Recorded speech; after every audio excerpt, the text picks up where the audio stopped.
আসসালামু আলাইকুম। আজকে চলে আসলাম পুরা একটা স্কিন ও দিনের ব্লগ নিয়ে। আশা করি আপনারা সবাই আমার ভিডিওটা খুবই পছন্দ করবেন। Hello everyone, welcome to my another brand new blog. So আজকে আমি ভাবলাম যে সারাদিন আমি আজকে স্কিন ওটার উপরেই চলবো।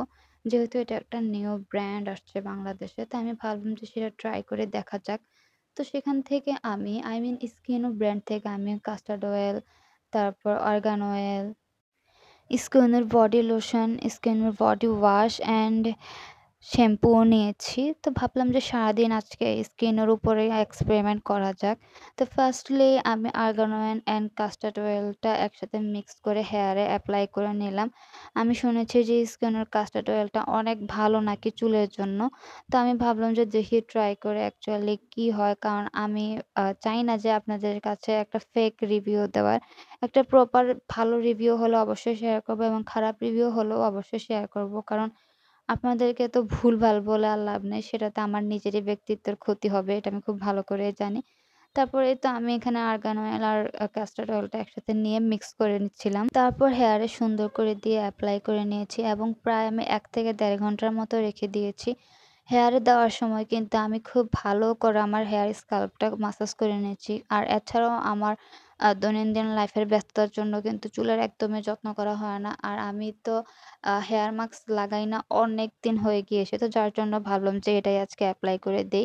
আর এভাবেই আমি সুন্দর করে আমার স্কাল্পটাকে মাসাজ করে নিয়েছি। আমার কাছে খুব ভালোই লেগেছে। যেহেতু আমি নিজে হাতে ভিডিও করছি তার কারণে ভালো করে বুঝা নাও যেতে পারে। কিন্তু আমি আপনাদেরকে বলে দিলাম যে আমি এখন কি করতেছি। তারপর এই তো স্কাল্পটাকে ভালো করে মাসাজ করে নিয়ে আমি একদম একটা কাঁকড়া ব্যান্ড দিয়ে সুন্দর করে মাথাটাকে সেট করে নিয়েছি।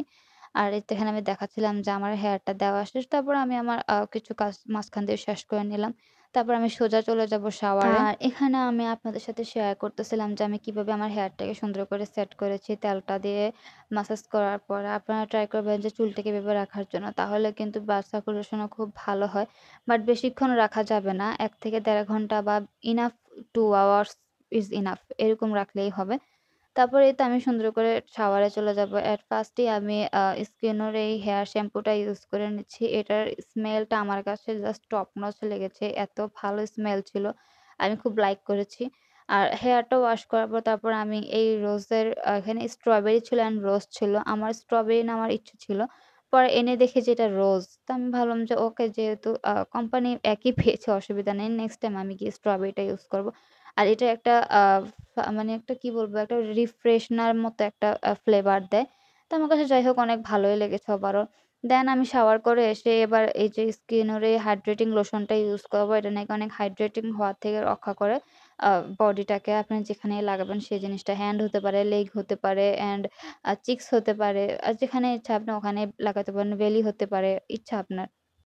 তারপর আমি হাতে সুন্দর করে এপ্লাই করে নিচ্ছি এবং এটার একটা কোকোনাট ফ্লেভারের এত সুন্দর স্মেল।